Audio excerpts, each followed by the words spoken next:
Admiral Zexathara's four eyes widened as he stared at the tactical display. The massive Terran battleship Defiant Dawn was moving through space with impossible precision, executing maneuvers that should have been beyond even their most experienced captains. The 2.5-kilometer vessel danced between asteroid fields like a fighter craft, its weapons systems firing in perfect harmony to destroy incoming threats. "This cannot be correct," he muttered in his native Vorthak tongue, his scaled fingers tapping nervously against the command console. "Run the identification scan again." His communications officer, a young Vorthak named Kilmore, checked the readings twice before responding. "Admiral, the scan confirms it. The ship is definitely the Defiant Dawn, and the command codes are authentic. But, sir," Kilmore's voice trembled, "the captain's signature shows as Maya Chen, age 17, human female, no military training on record." The bridge fell silent except for the soft hum of life support systems. Every member of the Vorthak Fleet Command stared at their displays in disbelief. The Terran Confederation had been humanity's greatest achievement in space, with ships that rivaled even the ancient Corvani Empire's technology. But those ships required years of training to operate effectively. The neural interfaces alone took months to master. 17 years old? Admiral Zexathara's voice cracked. "Are you telling me that a human child is commanding one of their most powerful warships?" The tactical display showed the Defiant Dawn completing another impossible maneuver, sliding through a gap between two massive space rocks that should have been too narrow for a ship of its size. The vessel's energy signatures indicated that all systems were running at peak efficiency, something even veteran crews struggled to achieve. "Sir, incoming transmission from the Terran ship," reported the communications officer. "On screen." The main display flickered, revealing the bridge of the Defiant Dawn. At the center of the command chair sat a young human female with dark hair tied back in a simple ponytail. She wore what appeared to be civilian clothing, a faded blue jacket over a white shirt, nothing like the formal uniforms typical of Terran military officers. Her dark eyes held a confidence that seemed impossible for someone so young. "This is Maya Chen of the Terran ship Defiant Dawn," she said, her voice clear and steady. "I'm requesting safe passage through Vorthak space. I know this is unusual, but I need to reach the Kepler station within the next 48 hours. Admiral Zexathara exchanged glances with his bridge crew. The Vorthak had been allies with the Terran Confederation for over 30 years, but protocol required proper identification and authorization for military vessels passing through their territory. "Young human," the Admiral began carefully, "I am Admiral Zexathara of the Vorthak Third Fleet. Our records show you as a civilian with no military training. How did you come to command a Terran battleship?" Maya shifted in her chair, and for a moment, her confident mask slipped, revealing the uncertainty beneath. "It's complicated, Admiral. 3 days ago, I was just a student at the Terran Academy on Mars. I was studying xenobiology, planning to become a researcher. Then everything changed." The Admiral leaned forward in his command chair. "What changed?" "The Corvani attacked the Academy during our final examinations. Their ships came out of nowhere. We had no warning. The attack was coordinated with strikes on major Terran military bases across 5 systems. Within hours, most of our fleet was either destroyed or scattered." Maya paused, her hands gripping the armrests of her chair. "My father, he was Admiral James Chen of the Terran Defense Force. When the attacks began, he was commanding the Fleet Defense of Earth. He knew the Corvani were planning something bigger, something that would finish what they started." The bridge of the Vorthak flagship remained silent as Maya continued her explanation. "During the chaos at the Academy, my father sent me an emergency transmission. He told me that the Defiant Dawn was hidden in a secret facility on Mars, and that I was the only one who could access it. He'd programmed the ship's AI to recognize my genetic signature as an emergency backup command protocol. Admiral Zexathera's tactical officer whispered urgently in his ear. Sir, Corvani long-range scouts have been detected in the outer system. If they're tracking this ship... The Admiral raised a hand for silence, then spoke to Maya again. You said your father programmed the ship for you. But commanding a battleship requires extensive training, years of experience with complex systems. How are you managing to operate the vessel so effectively? Maya's expression grew troubled. That's what I don't understand, Admiral. When I first stepped onto the bridge, I thought I'd be completely lost. But the moment I sat in the captain's chair and connected to the neural interface, it was like I already knew everything. Every system, every procedure, every tactical maneuver. It felt natural, like I'd been doing it for years. She gestured to the bridge around her.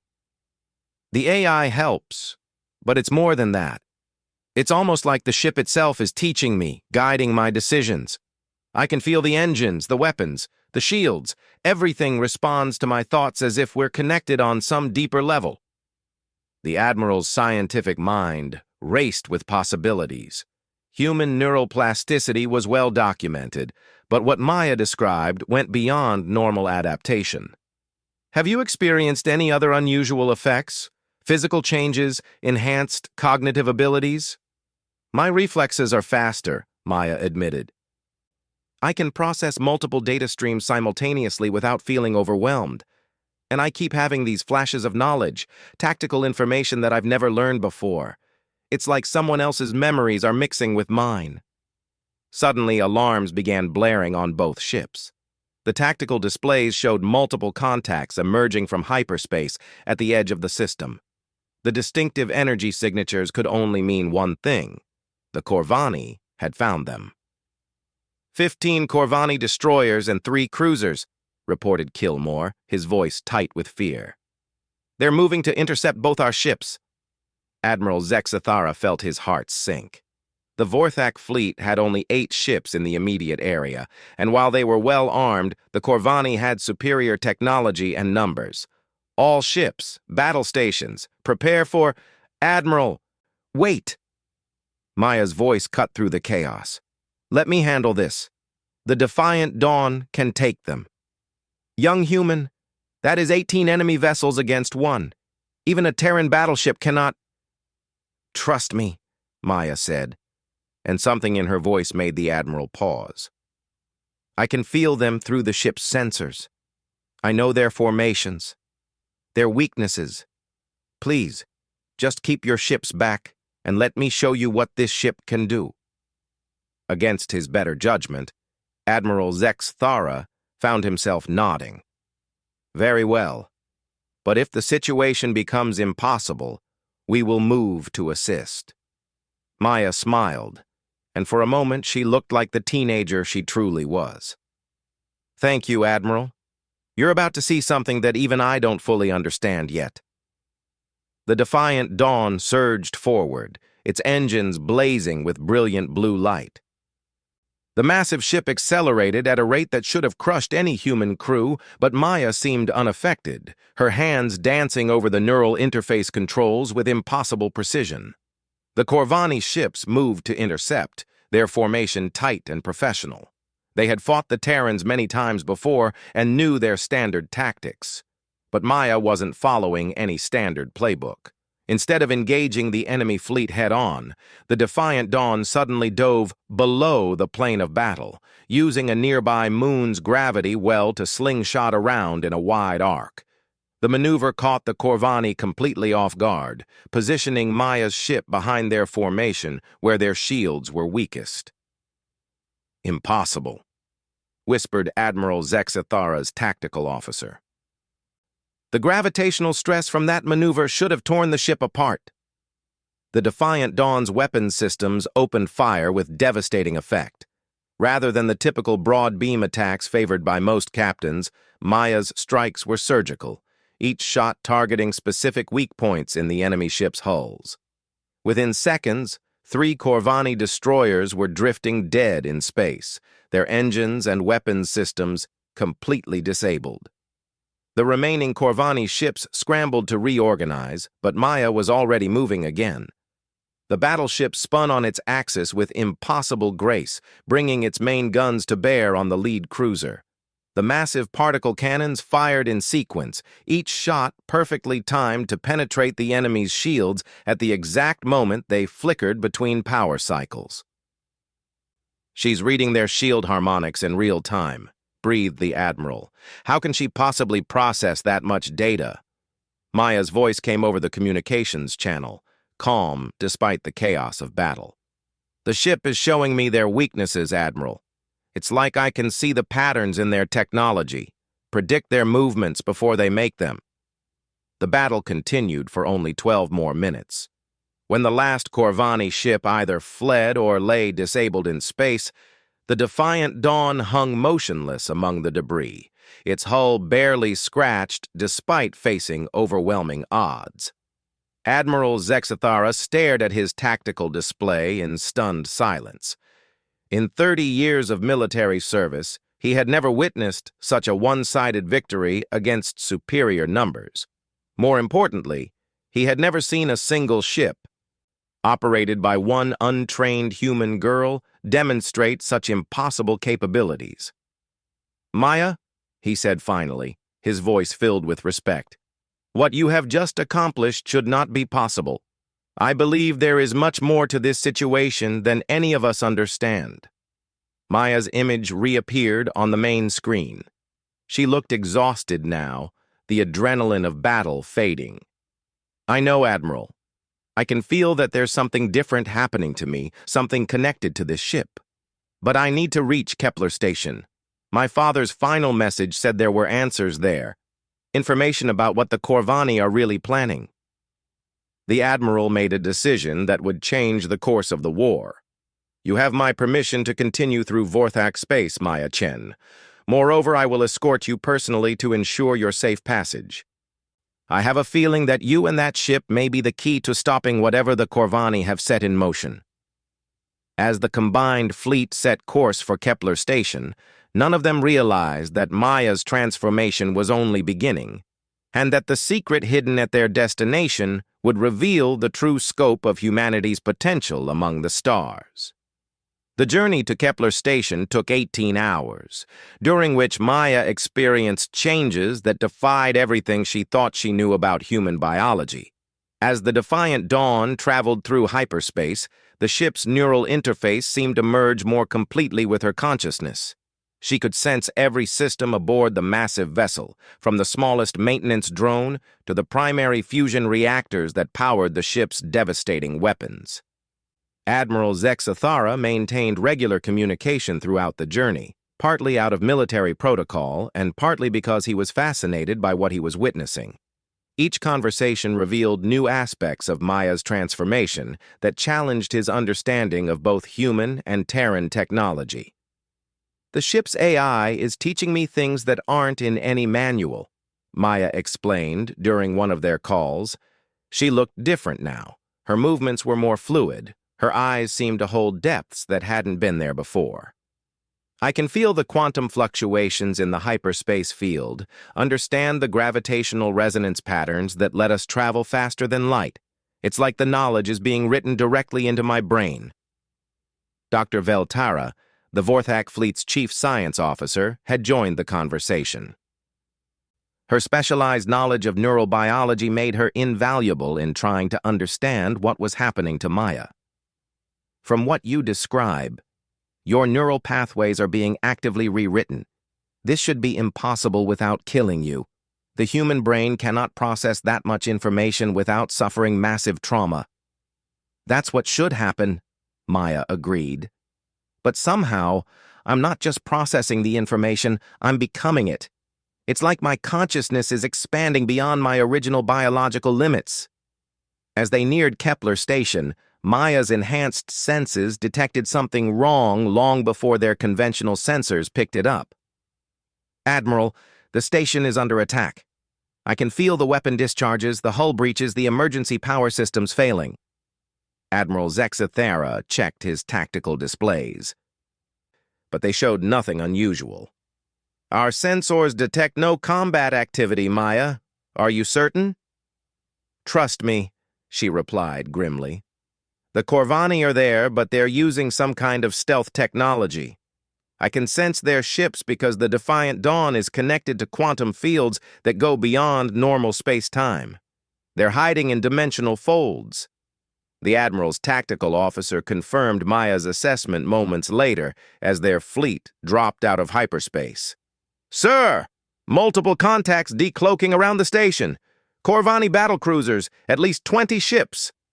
Kepler Station hung in space like a wounded giant. The massive research facility was over 8 kilometers long, its rotating sections designed to house 50,000 researchers and support staff. Now it was scarred by weapon strikes, atmosphere bleeding from dozens of hull breaches.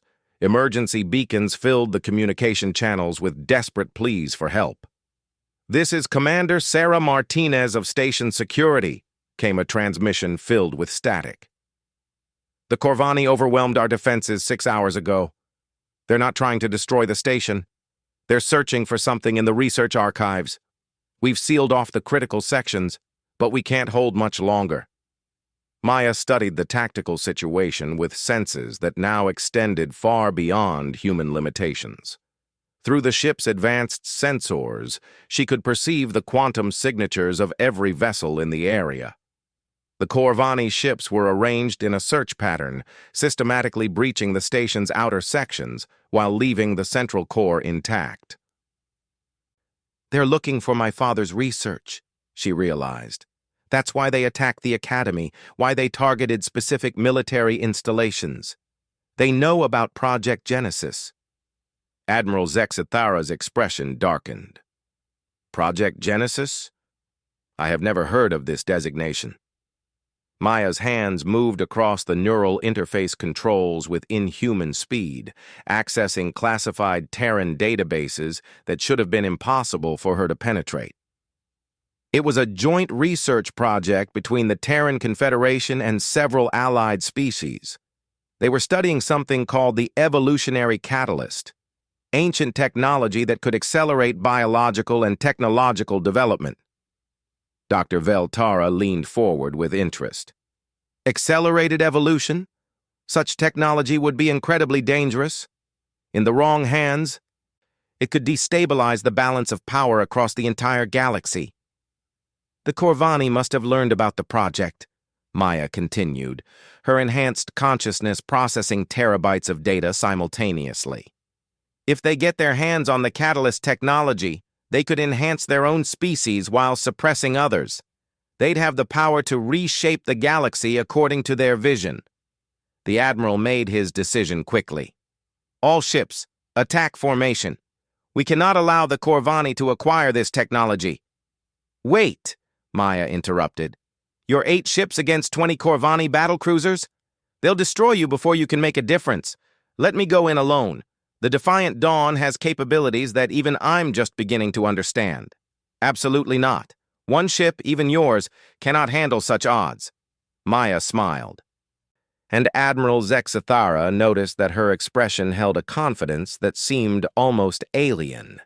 "Admiral, I'm not the same person who left Mars 3 days ago. The ship and I are becoming something new, something that the Corvani can't possibly expect." Before the Admiral could object, the Defiant Dawn surged forward at impossible speed.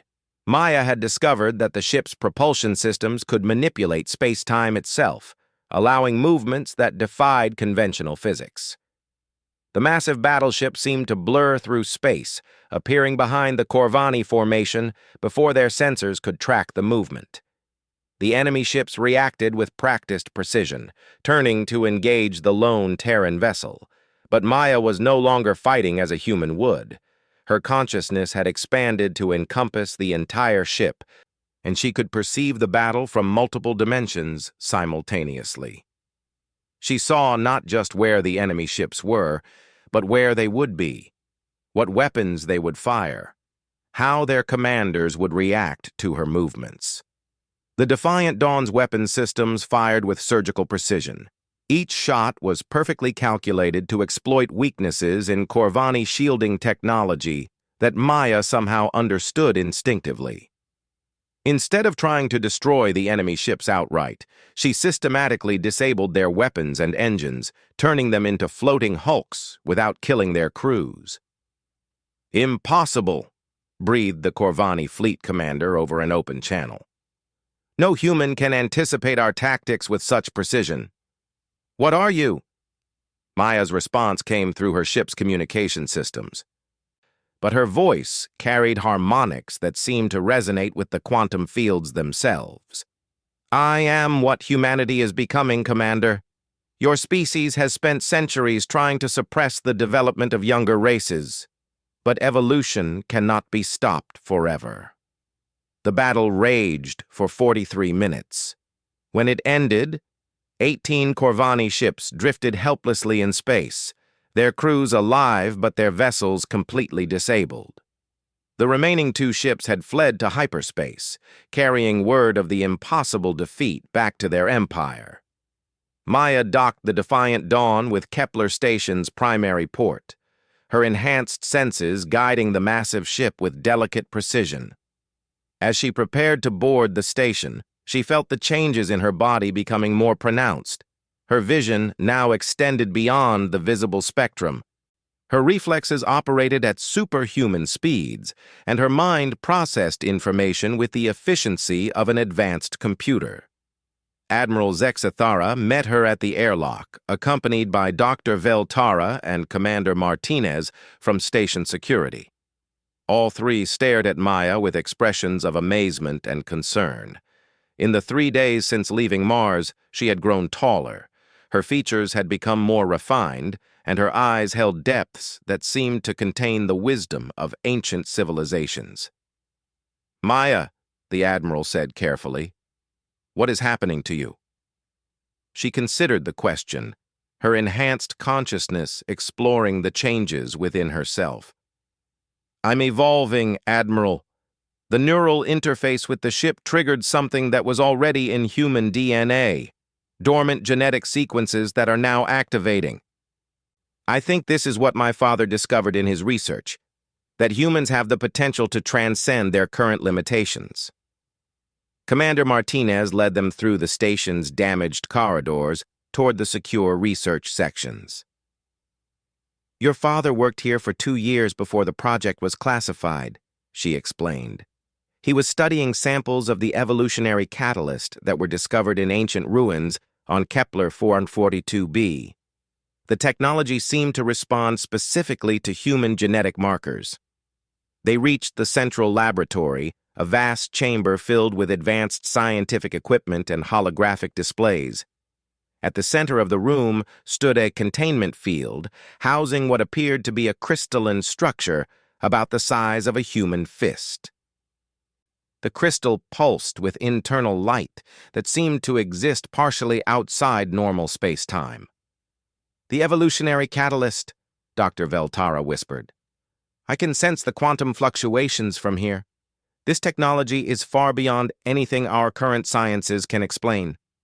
Maya approached the containment field, and the crystal's pulsing increased in rhythm. Through her enhanced senses, she could perceive the artifact on levels that transcended physical reality. It was not just a piece of technology. It was a key, a trigger designed to unlock evolutionary potential that had been deliberately suppressed in younger species. "The galaxy is older than most civilizations realize," she said, her voice carrying knowledge that seemed to come from somewhere beyond her own experience. "Long before the Corvani Empire rose to power, there were others who reached the peak of technological and biological development. They left these catalysts scattered throughout the galaxy, waiting for species to develop enough wisdom to use them properly." Admiral Zexathara studied the readings on the laboratory's displays.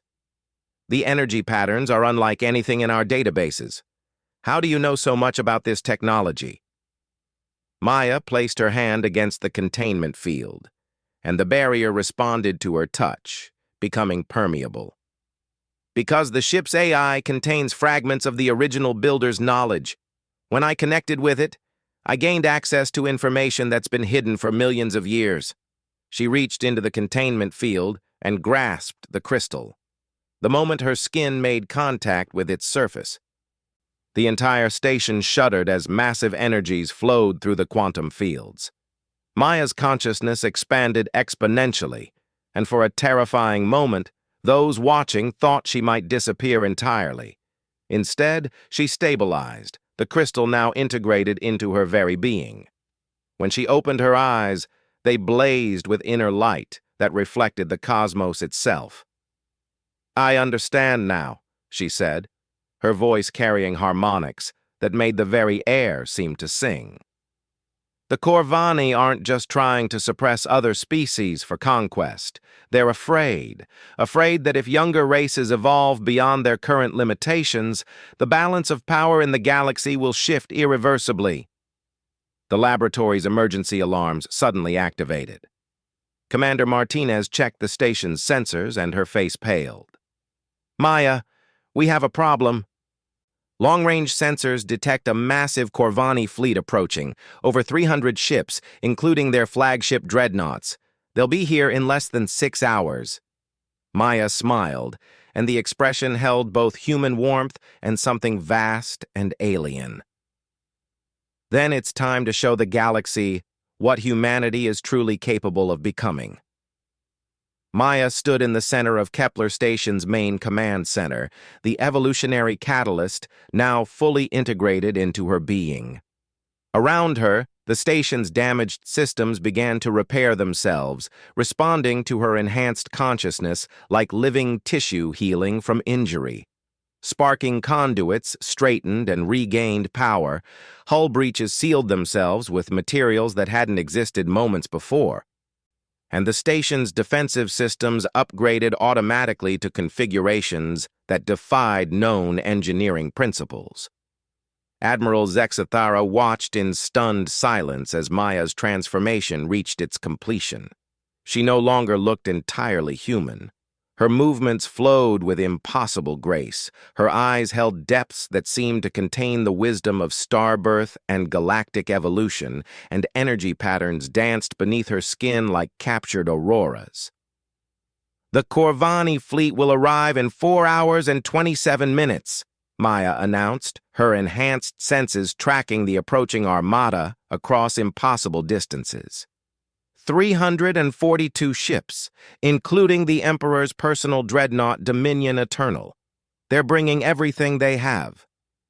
Dr. Veltara monitored the station's sensor arrays as they spontaneously evolved beyond their original specifications. "Maya, I'm detecting energy signatures that shouldn't be possible. The station is generating quantum fields that exist outside normal space-time. What exactly are you doing?" Maya's consciousness expanded across multiple dimensions simultaneously as she explained. "I'm not just repairing the station, I'm evolving it. The evolutionary catalyst doesn't just enhance biological development, it can upgrade any sufficiently complex system. Kepler Station is becoming something new, a hybrid of technology and consciousness that can defend itself." Commander Martinez received reports from across the facility. "All station personnel are reporting unusual sensations, enhanced cognitive abilities, improved physical coordination, faster healing from injuries sustained during the attack. Whatever you're doing is affecting everyone here. The catalyst's influence spreads through quantum entanglement," Maya explained, her voice carrying harmonics that seemed to resonate with reality itself. "Every human exposed to its energy begins to evolve. Not as dramatically as my transformation, but enough to unlock potential that has always existed within your species." Admiral Zexathara felt a mixture of awe and concern as he witnessed these impossible changes. "Maya, what you're becoming, will you still be human when this transformation is complete?" She turned to face him, and for a moment her expression softened, revealing the frightened teenager who had fled Mars only days before. "I don't know, Admiral. I can feel my consciousness expanding beyond anything I could have imagined. But I still remember who I was, what I cared about. I'm becoming something more than human, but I haven't stopped being human." The station's newly evolved communication systems suddenly detected incoming transmissions from across Terran space. The Corvani weren't just sending one fleet to Kepler Station. They were launching simultaneous attacks on every major human colony and research facility in the galaxy. It was meant to be the final campaign that would eliminate humanity as a potential threat to their empire. "They're not taking any chances this time," Commander Martinez observed grimly. "Every human world is under assault." Maya's enhanced consciousness reached across interstellar distances, sensing the battles raging throughout Terran space. Through quantum entanglement fields that transcended normal physics, she could perceive the desperate struggles of human defenders against overwhelming Corvani forces. "I can help them," she realized, her consciousness expanding to encompass multiple star systems simultaneously. The catalyst's energy can be transmitted through quantum fields, triggered in any location where humans are in extreme danger. Admiral Zexathara watched as Maya began to glow with inner light, energy cascading from her transformed form to resonate with the station's evolved systems. "What are you planning?" "I'm going to do what the original builders intended," Maya replied, her voice now carrying the harmonic frequencies of quantum fields themselves. "I'm going to trigger humanity's evolutionary leap across the entire galaxy simultaneously." The process began slowly, with Maya's consciousness extending through quantum entanglement networks that connected every human mind across space. On colony worlds under attack by Corvani forces, defending soldiers suddenly found their reflexes enhanced beyond biological limits, their tactical thinking accelerated to superhuman levels, their bodies adapting to function in environments that should have been lethal. On Earth, scientists working desperately to develop new defensive technologies discovered that their minds could now process information at incredible speeds, solving problems that had puzzled them for decades in a matter of minutes. Children in schools across the core worlds began demonstrating abilities that their teachers couldn't explain. Enhanced pattern recognition, intuitive understanding of complex mathematical concepts, and telepathic communication with nearby classmates. The Corvani fleet arrived at Kepler Station to find something they couldn't have anticipated. The research facility had transformed into a hybrid construct that existed partially in normal space and partially in dimensions beyond their understanding. Its defensive systems operated on principles that defied their scientific knowledge, and the single Terran battleship Defiant Dawn hung in space beside it like a crystalline entity made of living light. Emperor Thekvaran himself commanded the Corvani flagship, his ancient mind struggling to comprehend what he was seeing. For over a millennium, his species had worked to suppress the development of younger races, ensuring that the galaxy remained under Corvani control. Now, in the space of a few days, everything had changed. "Open communications with the human vessel," he commanded, his voice carrying the authority of absolute power. Maya's transformed presence manifested on the bridge of the Dominion Eternal, her consciousness projecting across space without need for conventional technology. The Corvani crew recoiled in terror as her evolved form appeared before them, radiating energies that their primitive senses could barely perceive. "Emperor Thekvaran," she said, her voice resonating with harmonics that seemed to speak directly to their souls. "You have spent 1,000 years believing that your empire could control the natural evolution of consciousness in this galaxy. You were wrong." The Emperor's multiple eyes blazed with fury and fear. "What have you done, human child? What abomination have you become?" "I have become what humanity was always meant to be," Maya replied calmly. The builders of the evolutionary catalyst left their gifts throughout the galaxy for races that could develop the wisdom to use them properly. Your empire has spent centuries suppressing that development, but consciousness cannot be contained forever. Across the bridge of the flagship, Corvani officers received reports from their fleets attacking human worlds throughout the galaxy. On every front, their forces were encountering impossible resistance. Human defenders moved with superhuman speed and coordination. Their ships performed maneuvers that violated known physics, and their weapons seemed to anticipate and counter Corvani tactics before they could be implemented. "This is impossible," the Emperor snarled. "No single catalyst can affect an entire species across such distances." Maya smiled, and her expression held both infinite compassion and terrifying power. "You're thinking in terms of old physics, Emperor. The quantum fields that connect all consciousness transcend space and time. Every human mind that opens to the catalyst's influence becomes a node in a network that spans the galaxy." The tactical displays on Corvani ships began showing catastrophic failures across their empire.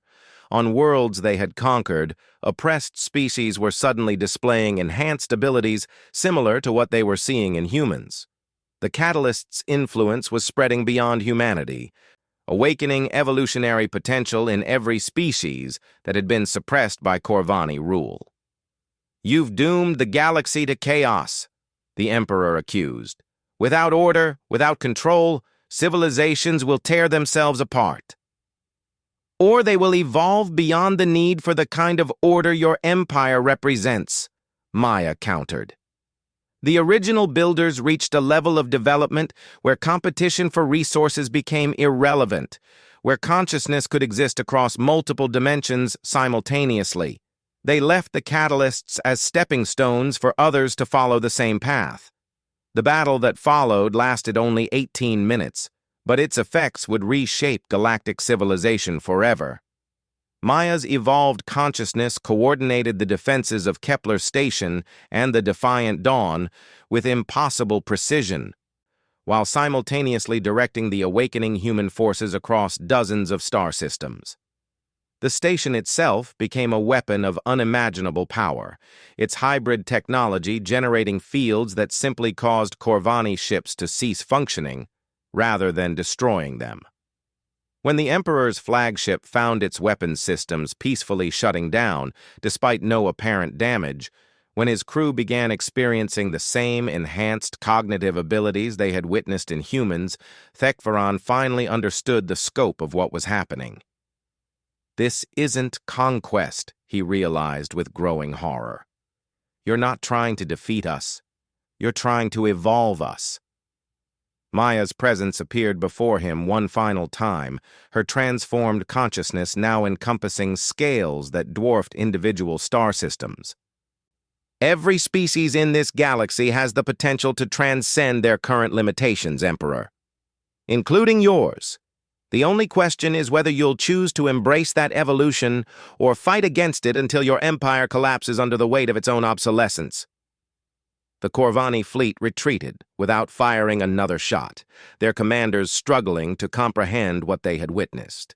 Throughout their empire, reports poured in of subject species displaying impossible new abilities, of Corvani themselves beginning to experience enhanced consciousness, of the very foundations of their civilization starting to transform. In the weeks that followed, the galaxy entered a period of unprecedented change. Human colonies that had been under attack not only survived, but began offering aid to their former enemies. Species that had been suppressed for centuries discovered abilities they had never known they possessed. Trade routes transformed as civilizations found ways to cooperate that transcended traditional competition for resources. Maya herself became something beyond the understanding of any single species. Her consciousness expanded to encompass multiple star systems, coordinating the evolutionary awakening of billions of beings while maintaining enough connection to her original humanity to remember what compassion meant. Admiral Zexathara, whose own species had begun experiencing enhanced abilities through contact with evolved humans, visited Kepler Station months after the transformation began. He found Maya in the station's central chamber, her physical form now existing primarily as a pattern of conscious energy that could manifest wherever she was needed. "Do you ever regret what you've become?" he asked, his own enhanced consciousness allowing him to communicate directly with her evolved awareness. Maya's response carried the warmth of the teenager she had been and the wisdom of the cosmic entity she had become. "I regret that it took a crisis to trigger humanity's evolution, Admiral. I regret that fear and conquest dominated galactic civilization for so long, but I don't regret becoming what the galaxy needed me to become." She gestured toward the holographic displays showing the transformed civilizations across the galaxy. "Look what we're building together. Species that warred for millennia are now collaborating on projects that will benefit everyone. Worlds that were dying are healing themselves. Consciousness itself is evolving beyond anything the original builders imagined." "And what happens next?" the Admiral asked. "Where does this transformation lead?" Maya's consciousness touched the quantum fields that connected every evolved mind in the galaxy, sensing the infinite possibilities that lay ahead. "We become the builders for the next phase of galactic evolution. We spread the gift to other galaxies, other dimensions. We become part of something so vast and beautiful that our current selves can barely imagine it." Her presence began to fade as her attention turned to the countless other worlds and species requiring guidance through their transformations. "But we never forget that it all began with compassion, Admiral, with the choice to help others evolve rather than suppress their development. That's the lesson humanity brings to the cosmos, that true power comes not from control, but from lifting others up to join you among the stars." As Maya's consciousness expanded beyond the physical boundaries of Kepler Station, reaching across the galaxy to guide the evolution of countless species, Admiral Zex Thera understood that he had witnessed the birth of something unprecedented in galactic history. Not the rise of a new empire, but the beginning of a truly cooperative civilization where every species could reach their full potential. The galaxy would never be the same, and for the first time in his long life, Admiral Zexathara believed that it was changing for the better.